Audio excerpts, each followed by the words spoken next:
जोंगड़ को जाती हुई रेल बहुत ही तेज गति से आगे बढ़ रही थी। आसपास में खड़े पेड़ लोगों को बहुत लुभा रहे थे।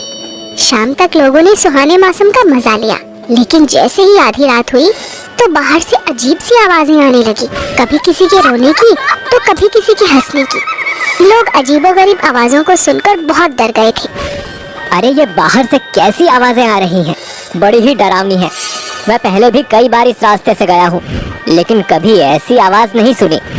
बाहर भी तो कुछ नहीं दिखाई दे रहा, इतना अंधेरा है। ऐसा लग रहा है कि दूर दूर तक कोई घर है ही नहीं। समझ नहीं आ रहा कि ये रेल चल कहाँ रही है। इतनी देर से कोई स्टेशन भी नहीं आ रहा।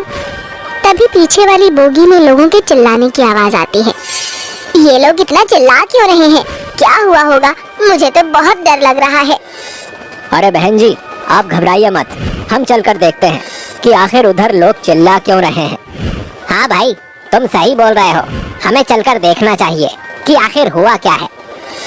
तभी एक लड़की हिना और उसका पति जॉन सबसे कहते हैं, हाँ तुम सही कह रहे हो, हमें चलकर देखना चाहिए कि लोग इतना क्यों चिल्ला रहे हैं। फिर जॉन और हिना उधर जाते हैं। क्या हुआ? सब इतना चिल्ला क्यों रहे हो? वो देखो, जो लोग बाथरूम गए थे, जब वो वापस लौटे तो बिना सिर के वापस आए।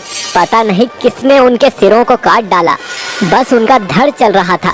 सब लोग सिर कटे लोगों को देखकर बहुत डर जाते हैं। एक बच्ची अपनी मम्मी से कहती है, मम्मी मुझे बहुत डर लग रहा है। बेटा डरो मत, मैं तुम्हारे साथ हूँ, चिंता मत करो। बेटी तुम डरो मत, मुझे ये समझ नहीं आ रहा कि ये घिनौनी हरकत की किसने होगी। आओ हमें चलकर बाथरूम में जाकर देखना होगा। फिर जॉन और हिना बाथरूम जाकर देखते हैं। अरे यहाँ तो कुछ भी नहीं है, ना ही खून गिरने के निशान और ना ही उनके सर। आखिर ये कैसे हो सकता है? अगर कोई इनको यहाँ काटता तो कम से कम निशान तो होते ही, लेकिन यहाँ तो कुछ भी नहीं है। तुम कह तो सही रही हो, लेकिन किसी ने तो मारा ही है उन लोगों को। जॉन और हिना बातें कर ही रहे थे कि तभी दूसरी बोगी में से लोगों के चिल्लाने की आवाज आती है। दोनों दौड़कर उस तरफ जाते हैं तो देखते हैं कि वहाँ भी किसी ने लोगों के सिर को काट दिया था और उनके धड़ जमीन पर पड़े थे। ये सब क्या हो रहा है जॉन? चलो इसके बाथरूम में चलकर देखते हैं। फिर वो दोनों बाथरूम जाते हैं और देखकर चौंक जाते हैं। हिना देखो, यहाँ भी किसी तरह के कोई निशान नहीं है, ना ही इन लोगों के कटे हुए सिर।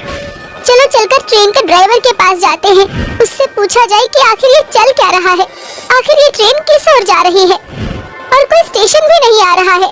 ठीक है, पर पहले मैं पुलिस को फोन करता हूँ। ठीक है, जल्दी करो।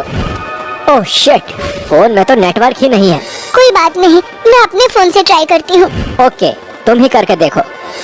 यार मेरे फोन में भी सिग्नल नहीं है। चलो जल्दी इंजन की तरफ चलते हैं, ट्रेन को रोककर लोगों को बाहर की तरफ निकालते हैं, साथ ही पायलट से बात करते हैं। हिना और जॉन इंजन की तरफ चले जाते हैं और देखते हैं कि ट्रेन का ड्राइवर भी मरा पड़ा था। जॉन, ये ड्राइवर तो मरे पड़े हैं, फिर ट्रेन को कौन चला रहा है? ये बात तो मेरी भी समझ नहीं आ रही, पर मुझे ट्रेन चलाना आता है तो मैं इसको रोक सकता हूँ। ये तो बहुत अच्छी बात है, जल्दी करो। जॉन ट्रेन को रोकने की कोशिश करता है पर वो रुकती नहीं है। ये ट्रेन तो खुद ही चल रही है, इसे मैं कंट्रोल नहीं कर पा रहा हूँ। मेरी समझ में नहीं आ रहा कि आखिर ये चल कैसे रही है। तभी एक आवाज आती है, ये ट्रेन हमारे कब्जे में है और इसे हम चला रहे हैं। तुम लोगों में से कोई भी जिंदा नहीं बचेगा।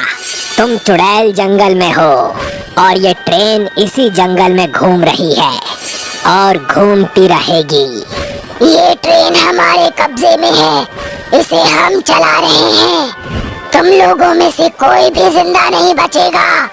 तुम चुड़ैल जंगल में हो और ये ट्रेन इसी जंगल में घूम रही है और घूमती रहेगी। कौन हो तुम और क्यों हमें मारना चाहते हो? बोलो। जॉन की बात का कोई जवाब नहीं आता। तभी अचानक जॉन के पीछे एक डरावनी चुड़ैल आकर खड़ी हो जाती है और वो लोग उसे देखकर चिल्लाने लगते हैं। फिर उनमें से कुछ लोग मारे जाते हैं। तभी हिना बोलती है, जॉन मुझे याद आया, मैंने इस चुड़ैल जंगल के बारे में सुना है। साल में एक बार इस जंगल में ऐसा होता है कि पूरी ट्रेन का अपहरण हो जाता है और सुबह तक सब मर जाते हैं और उनके शरीर भी इस जंगल से बाहर नहीं जा पाते।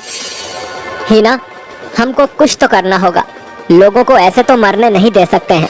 चलो बोगी की तरफ चलते हैं। वो दोनों बोगी की तरफ चलते हैं, लेकिन वहाँ का मंजर बहुत ही डरावना था। लोगों के कटे हुए सर ऊपर लटके हुए थे और धड़ नीचे पड़े हुए थे। वो दौड़कर आगे की तरफ जाते हैं। वो जिस बोगी में भी जाते उसमें यही मंजर था। फिर वो लोग कुछ जिंदा लोगों को देखकर उनके बीच चले गए।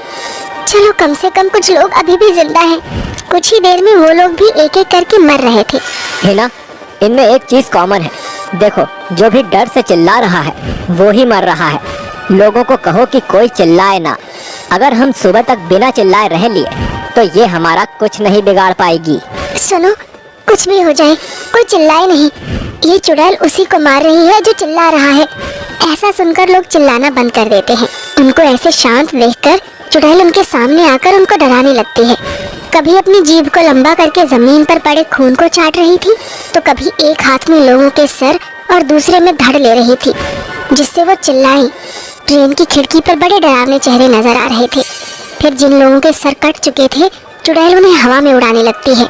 तुम सब भी मारे जाओगे, कोई जिंदा नहीं बचेगा, कोई भी नहीं। जैसे हम इस चुड़ैल अपहरण ट्रेन में मारे गए, तुम भी मरोगे। और फिर कटे पड़े धड़ खड़े होकर चल देते हैं और उनकी गर्दन से खून की धार निकलने लगती है। कुछ लोग डर के मारे चिल्ला देते हैं, जिससे उनके सर भी कट जाते हैं। अगर तुम लोग ऐसे ही चिल्लाओगे तो मारे जाओगे। तो अगर तुम लोगों को जिंदा रहना है तो शांत रहना होगा। फिर इसके बाद चुड़ैल जो भी करती, कोई उसे देखकर चिल्लाता नहीं है और सुबह तक सब ऐसे ही चुपचाप बैठे रहते हैं। जैसे ही सूरज की किरणें जमीन पर आती हैं, ट्रेन चुड़ैल जंगल को पार कर जाती है और वो लोग जिंदा बच जाते हैं।